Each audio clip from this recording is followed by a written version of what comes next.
할렐루야. 아동부 친구들, 일주일 만이네요.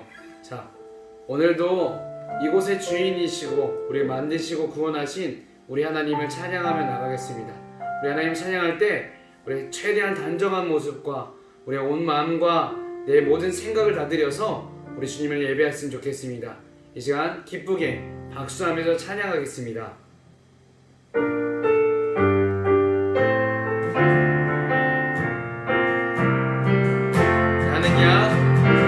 나는야 주의 어린이 주의 사랑으로 자라가요.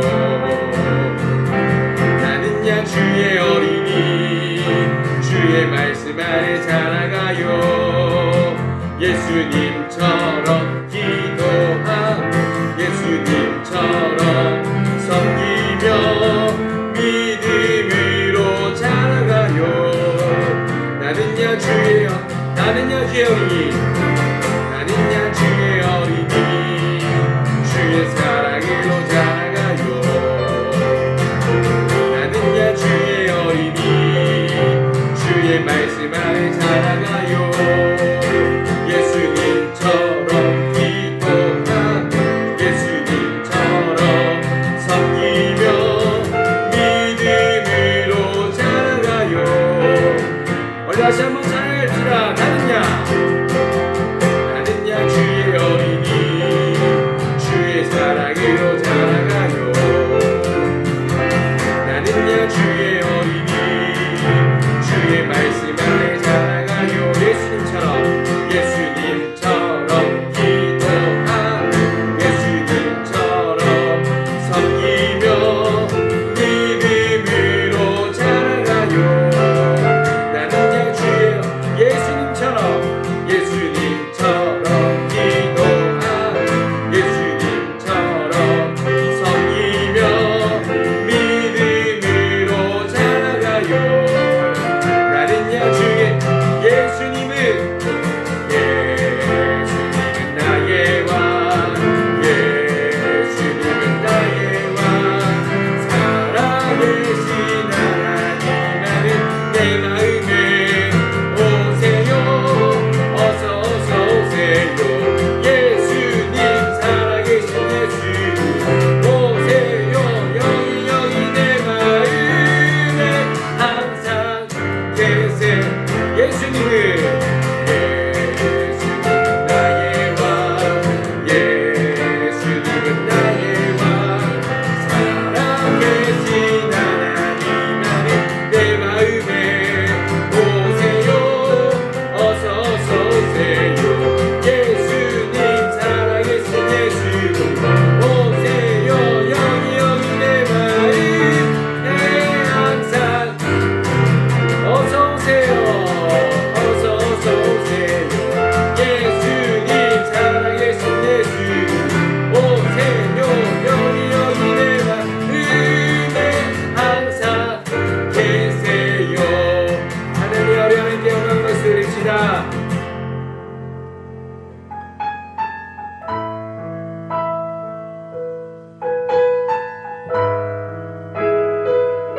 우리를 살리시고 구하시며 우리 함께 계신 예수님을 우리 다시 한번 찬양하며 나갑시다. 주의 보좌로 나아갈 때에 주의 보좌로 나아갈 때에 어떻게 나가야 할까? 나를 구원한 주의 십자가 그것을 믿으며 우리 다시 한번 찬양합시다. 주의 보좌로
우리가 다시 주님을 찾아왔습니다.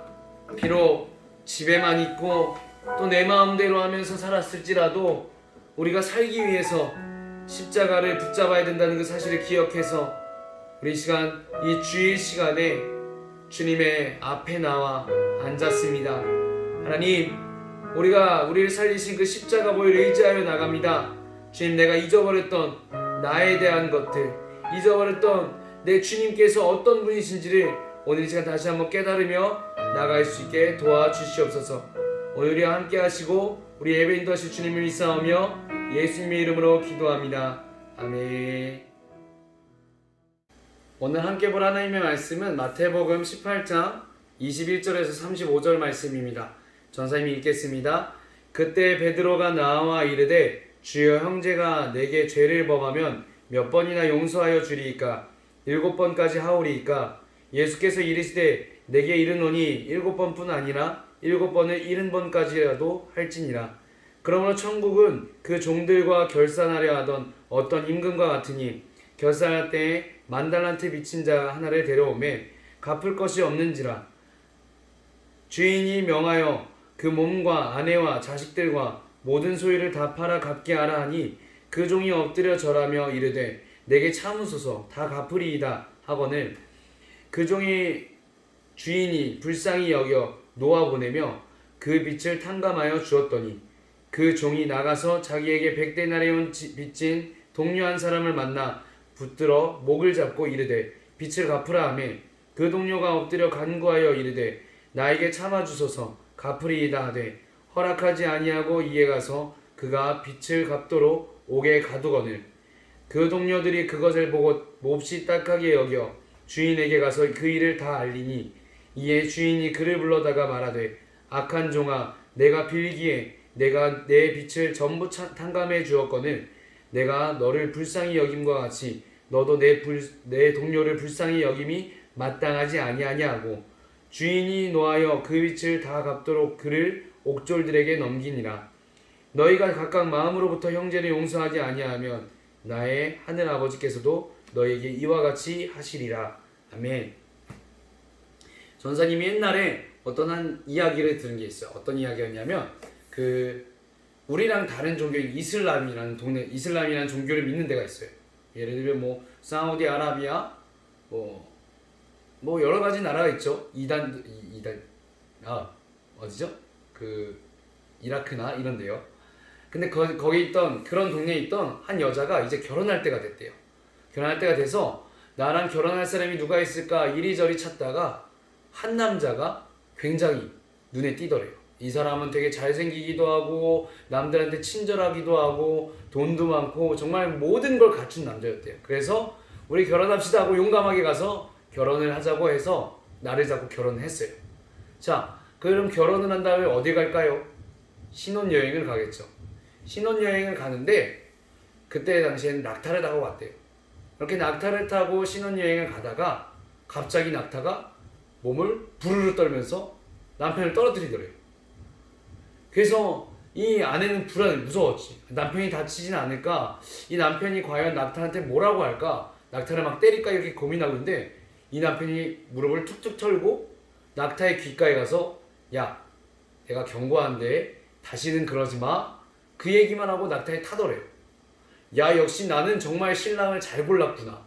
난 정말 최고야. 정말 이 신랑은 내가 평생 같이 살아도 아까운 게 없겠다 라고 이렇게 가고 있는데 또 얼마 가지 않아 낙타가 번쩍 뛰면서 남편을 또 떨어뜨리더래. 그래서 야, 두 번째인데 과연 어떻게 할까 라고 보는데 이 남편이 또 다시 낙타의 귓가에 가서 야, 너 내가 다시 경고하는데 또 다시 그러면 안 된다 라고 또 낙타 위에 타더래요. 야, 이 정말 대단한 사람이구나 하고 이제 또 한참을 가다가 드디어 신혼여행 장소를 눈앞에 두고 이제 얼마 가지 않으면 도착하는 그 시점에 이르렀어요. 근데 갑자기 또 이 낙타가 뭘 잘못 먹었는지 모르겠지만 또다시 이 남편을 떨어뜨려 버린 거야. 근데 이번에는 떨어뜨린 그 남편이 옆에 차고 있는 칼을 들어서 낙타를 죽이는 거야. 이 아내는 황당했지. 아니 여태 2번 잘 참아놓고 왜 갑자기 아무 말도 안 하고 죽일까? 차라리 경고라고 하고 짜증났다 화났다 얘기라도 하지. 그러면서 이제 이 남편을 말리는데 그때 남편이 아내에게 이런 얘기를 하더래요. 경고했어요. 나 말리지 마요. 전사님이 이 이야기를 들으면서 그 뭐 이슬람에 있던 그런 얘기가 아니라 우리 사람이 얼마나 참을성이 없는가라는 생각을 해봤어요. 우리 친구들 참는 게 쉽나요? 동생이 우리 친구들의 장난감을 가져간다든지, 동생이 우리 친구들의 음식을 막 여러 번 뺏어 먹는다든지, 아니면 학교 친구들이 너 그거 놀리지 마, 나한테 그런 얘기 하지 마 할 때 한 번, 2번은 용서되지만 7번 용서돼요? 절대 안 되죠. 분명히 내가 참아보려고는 하지만 내 속에 몇 번 카운터하는 것 같아요. 10번, 어떤 친구는 10번이기도 하고 어떤 친구는 7번이기도 하고 어떤 친구들은 3번이기도 하고 사람들 마음 가운데는 이 각자의 숫자를 세면서 그래 난 이번만 참을 거야. 나 여기까지만 참고 화내야지 하는 게 사람이더라고요. 베드로도 이게 궁금했나 봐요. 하나님, 예수님께서 분명히 우리에게 우리의 이웃을 사랑하라고 하고 죄를 용서해 주라고 했는데 그리고 인간적으로 똑같은 죄는 용서해 주고 그러면 안 되잖아요. 똑같은 죄도 혼내줘야 되잖아요. 예수님 어느 정도까지 참아줘야 될까요? 한 게 우리가 읽은 21절의 말씀이에요. 친구들은 몇 번이나 똑같은 잘못을 용서해 줄 수 있을 것 같아요? 베드로는 정말 용기 있게 똑같은 잘못을 7번 정도 용서해 주면 되겠냐고 물어봤어요. 똑같은 잘못 7번 용서하는 게 쉬울까요? 어려울까요? 전사님은 어려울 것 같아. 한번 예를 들면 우리 친구들이 학교에 갔어. 학교에 갔는데 옆에 짝꿍이 지우개를 계속 가져가는 거야. 야 하지마 내가 봤어 해서 한번 가져. 또 가져가서 또 가져. 이거를 7번 연속했다고 생각을 해봐요. 화가 날까 용서가 될까? 우린 7번까지 안 가고 처음 한 번 했을 때 화냈을 거야. 근데 베드로는 7번을 얘기를 한 거예요. 많은 숫자임에도 불구하고 그 이야기들은 예수님은 그거 아니라고 얘기를 하셨어요. 7번씩 70번. 7 곱하기 70은 뭘까요? 490번을 용서하라는 거예요. 똑같은 잘못 490번. 사람은 절대로 할 수 없는 이야기. 사람은 절대 용서할 수 없는 때까지 용서하라는 거예요. 도저히 어떻게 합니까? 그때 그 제자들도 많이 궁금했을 거야. 어떻게 이렇게 할 수 있을까? 어떻게 이걸 할 수 있을까? 근데 그때 예수님께서 너네들 이렇게 해야 돼라는 얘기를 이야기로 얘기해 주셨어요. 자, 우리 23절에서 34절 말씀인데요. 우리 친구들도 몇 번 들어봤을 거예요. 이 이야기는 3명의 주인공이 나와요. 첫 번째는 왕, 그리고 두 번째는 신하, 그리고 세 번째는 신하의 친구예요. 어느 날 왕이 열심히 이렇게 돌아다니다가 통장을 보기 시작했어요. 통장을 봤는데 큰 돈이 빠져나간 거야. 한 2억 정도가 빠져나갔다고 생각을 해보자, 친구들. 2억이 없는 거야. 와, 이게 도대체 어디 갔을까? 내가 누구한테 빌려줬을까? 생각을 해보니까 지난달에 내 친아가 급하게 돈이 필요하다고 해서 가져간 걸 깨닫게 된 거야. 그래서 다른 신하를 불러서 야, 나한테 돈 빌려간 그놈 데리고 와. 내가 또 얘기를 해야 될 것 같아. 라고 불러서 그 신하가 오늘 이 왕 앞에 나온 거예요. 자, 왕이 뭐라고 했을까요? 당연 돈 달라고 하겠죠. 2억이 작은 돈도 아니니까. 돈 내놔라! 돈 달라! 라고 얘기하는데 세상에 한 달 만에 그 2억이 싹 사라져버린 거야. 어디다 썼는지 모르겠지만 흔적도 없이 사라져서 이 신하가 조금이라도 갚을 수 있는 힘이 없는 거야. 아내를 팔고 집을 팔고 자기 자신을 팔아도 도저히 만들 수 없는 돈이 돼버린 거예요. 그래서 왕이여 나 좀 살려주십시오. 내가 도저히 갚을 돈이 없어요. 갚을 능력이 없어요. 제발 나 좀 살려주시면 안 될까요? 라고 했을 때 이 왕이 되게 착했나 봐. 그래, 내가 이번만큼은 용서해 줄 테니까 다음번엔 그러지 마라 라고 그 왕궁에서 벗어나게 해줬어요. 그래서 너무나도 기쁜 마음으로 룰루랄라 이 왕궁을 떠나가는데 그 신하 앞에, 기쁘게 발걸음을 하는 그 신하 앞에 10만 원을 빌려간 친구가 보이는 거예요. 그래서 갑자기 이 신하가 막 달려가서 그 친구의 뒷목을 딱 잡고, 야, 너 저번 주에 빌려간 10만 원 왜 안 갚을 거야? 왜 안 갚어? 빨리 갚어. 그 친구는 야, 내가 지금 돈이 없어. 나중에 갚을게. 미안해. 했어요. 근데 이 신하는 그게 너무 화가 나는지, 아니야, 너 그럴 수 없어. 그냥 감옥에 갇혀버려 하면서 감옥으로 보내버렸어. 이 신하의 마음은 어땠을까? 왜 이 신하는 그런 마음을 가졌을까? 만약 이 신하 마음 가운데 자기가 빚을 탕감당했다는 그것을 깨달았다면 과연 신하는 자기의 친구에게 그렇게 말할 수 있었을까? 주변 사람들도 그렇게 이해가 안 돼서 그 신하의 빚을 없애준 왕을 찾아가서 얘기하기 시작했어요. 왕님, 당신께서 2억을 없애주신, 2억을 빚진 걸 사라지게 해주신 그 신하가 자기 친구가 10만 원 안 빌려줬다고 감옥에 가뒀어요. 그 얘기를 듣는 왕이 어땠을까? 화가 났어. 이게 은혜도 몰라? 이게 자기가 어떤 사람인지도 몰라? 너무나도 화가 나서 그 신하를 불러놓고, 너 네 친구처럼 한번 당해봐. 네가 은혜를 몰랐으니까 네가 감옥에서 한번 2억 갚나보자 하고 감옥으로 던져버렸대요. 만약에 이 신하가 자기가 왕한테 빚진 자였다는 걸 깨달았다면, 늘 마음속에 생각했다면 과연 그렇게 행동했을까? 용서해주고 사랑해줄 수밖에 없었겠죠. 신하가 그렇게 행동했던 것은 자기 자신이 누군지 몰라서 그랬어요. 신하가 자기의 친구를 용서하지 못하고 화내고 오히려 악한 일을 했던 이유는 다른 게 아니라 자기의 마음 가운데 왕이 베풀어진 은혜를 기억하지 못해서 그랬어요. 우리 친구, 우리로 한번 돌아가 봅시다. 우리 친구들, 우리가 도대체 왜 친구들 용서하지 못하고 하나님 말씀에 순종하지 못하고 매일마다 내 마음대로 살기 좋을까? 성경을 보는 것보다 핸드폰을 붙잡고, 친구를 만나서 좋은 얘기하는 것보다 욕하고, 집에서 엄마 말씀에 순종하는 것보다 오히려 마음 아프게 하고, 왜 이런 일들이 일어날까? 이유는 간단합니다. 내가 어떤 사람인지 잘 몰라서 그래요. 어느샌가 내가 예수님의 피값 주고 산 용서받은 사람이라는 걸 잊어버려서 그래요. 나를 위해서, 내 추악한 죄를 위해서, 더러운 죄를 위해서 예수님이 채찍질을 맞고 십자가에 못 박혔다는 사실이 어느샌가 잊어버려서 우리는 그렇게 살 수밖에 없는 거예요. 친구들, 그런 사람들이 어떻게 된다고 성경에 나왔을까요?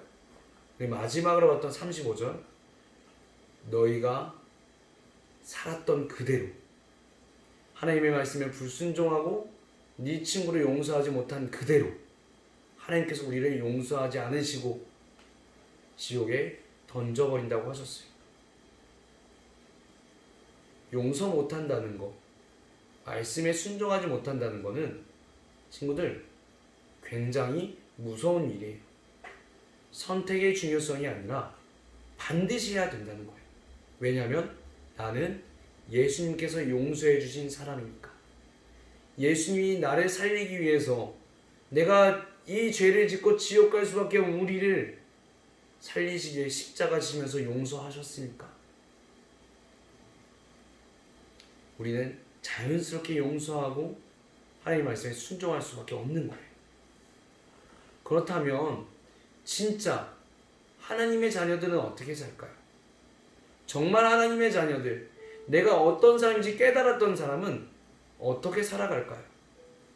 전사님이 옛날에 들었던 어떤 쌍둥이 형제의 이야기가, 이 이야기의 동생이 정말 용서받은 사람의 모습이겠구나, 용서받은 사람이 마땅히 살아가야 되는 모습이겠구나 라는 걸 깨달았어요.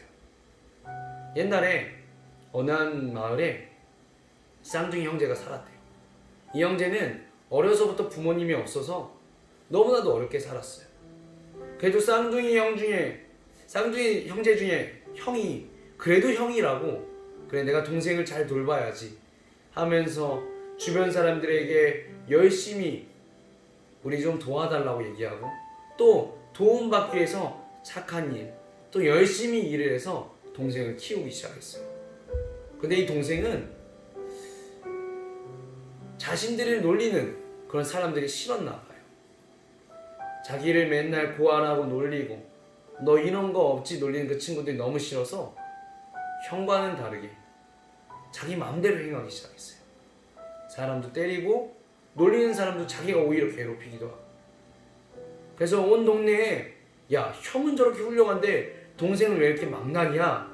라는 소문이 퍼져나갔을 때, 퍼져나가고 그 모든 소문을 알 때 어느 날 동생이 벌벌벌 떨면서 집으로 들어왔어요.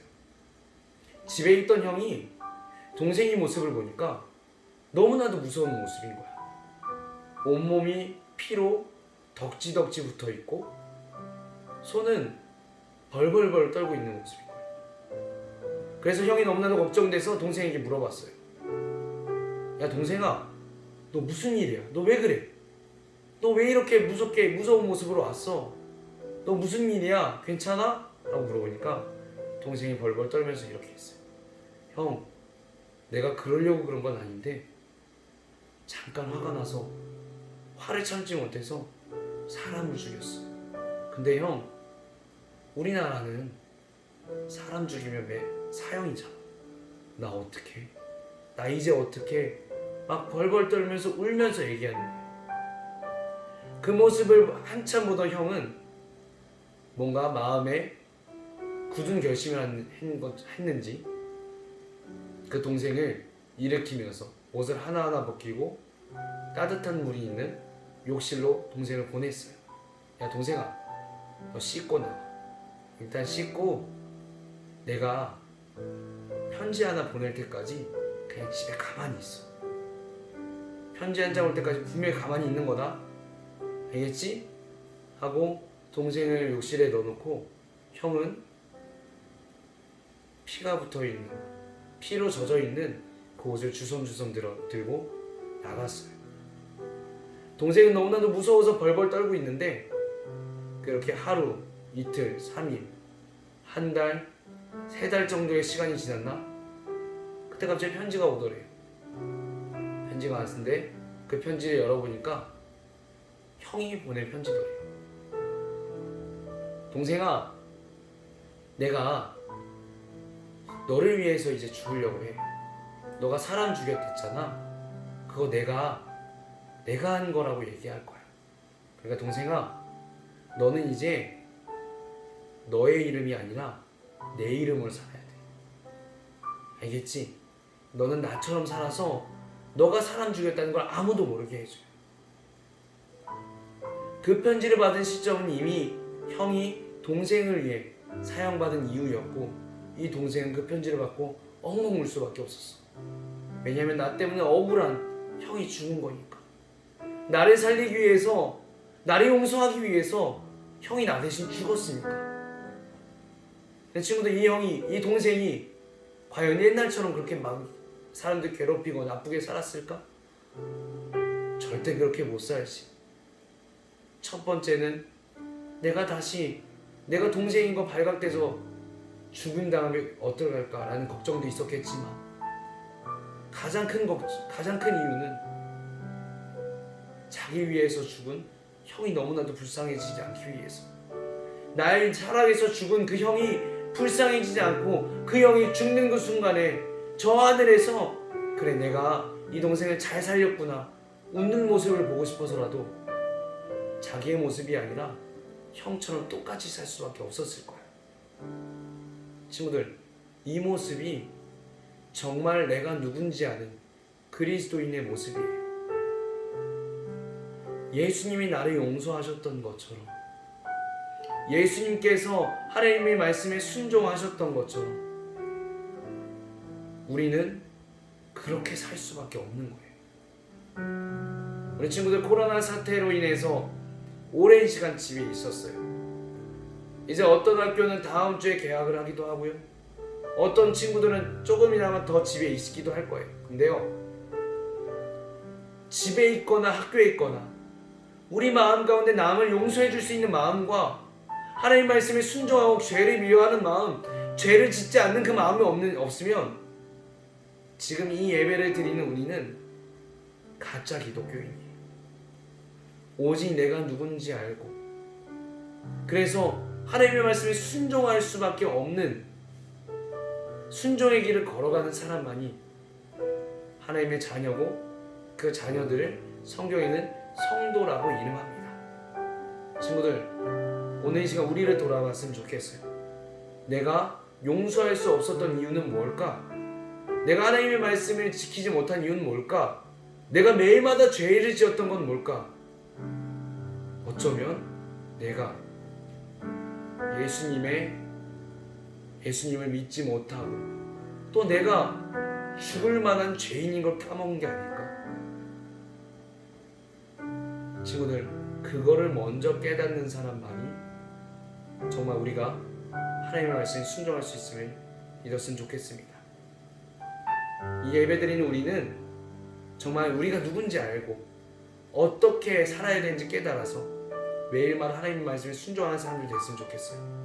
용서할 수 없는 자를 용서하고 사랑할 수 없는 자를 사랑하고 매일마다 하나님 말씀이 어떤 것일까 살펴보고 내가 나를 구원하신 나를 위해 억울하게 죽임당하시고 너는 내 모습대로 살라는 그 예수님처럼 어떻게 살아갈까 성경을 보고 그렇게 살 수 있게 힘달라고 기도하는 전생과 우리 친구들 했으면 좋겠습니다. 우리 시간 우리 기도했으면 좋겠어요. 하나님, 내가 어떤 자인지 깨달았으면 좋겠습니다. 내가 주님의 말씀에 순종하지 못하고 용서하지 못하고 매일마다 화냈던 이유가 다른 곳에 있지 않았습니다. 내가 주님께 용서받은 자였다는 걸 잊어버렸습니다. 내가 주님의 십자가에 피값 주고 산 자인 걸 잊어버렸습니다. 하나님, 이 시간 내가 다시 누군지 깨닫게 하여 주셔서 주님의 길을 따라갈 수 있게 도와주시옵소서. 이제 간절한 마음으로 주님의 이름을 외치며 기도하겠습니다. 주여, 하나님 도와주시옵소서. 주님 안에서 내가 얼마나 죽일 죄인인지 내가 얼마나 용서받아야 되는지 죄인인지 깨닫게 하여 주셔서 다시 한번 사람을 용서하고 다시 한번 주님의 사랑의 길을 갈 수 있도록 도와주시옵소서. 순종할 수 없을 때 나를 위해 죽으신 그 십자가의 사랑에 대해 순종할 수 있도록 주님 함께 하여 주시고 깨닫게 하여 주시옵소서. 주님 도와주시고 더욱더 주의 길로 인도하여 주시옵소서. 하나님 도와주시옵소서. 하나님, 우리가 주님의 말씀에 순종하지 못했던 거, 사랑할 수 없는 자를 사랑하고 용서할 수 없는 자를 용서해야 되는데 그러지 못했던 이유는 다른 게 아니었습니다. 어느샌가 교만해져서 내가 주님께 용서받은 자였다는 걸 잊어버렸기 때문입니다. 하나님, 오늘 이 시간 주님의 십자가로서 용서받았다는 그 사실을 다시 한번 깨닫게 해주셔서 주님의 길을 갈 수 있도록 도와주시옵소서. 순종하고 용서하고 좁은 길을 가는 우리 친구들 될 수 있도록 주님 도와주시옵소서. 장소를 가리는 것이 아니라 교회에서만 그렇게 하는 것이 아니라 학교와 집 모든 곳에서 그럴 수 있도록 주님 지켜주시고 알게 하여 주시옵소서. 함께 하시고 인도하시고 믿사오며 예수님의 이름으로 기도합니다. 아멘. 이 시간 폐회 찬양하시며 예배 마치도록 하겠습니다.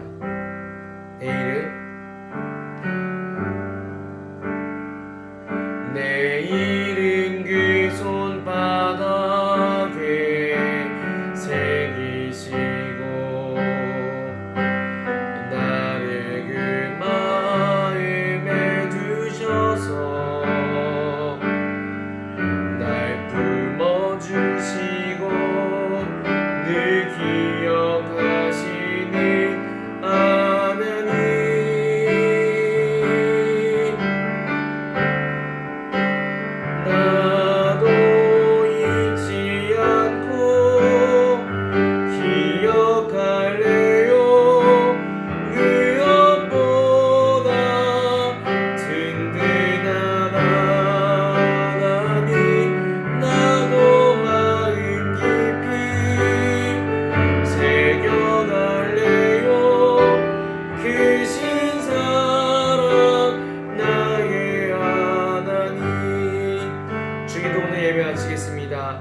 하늘에 계신 우리의 아버지여, 이름이 거룩히 여김을 받으시오며 나라의 마옵시며 뜻이 하늘에서 이룬 것 같이 땅에서도 이루어지이다.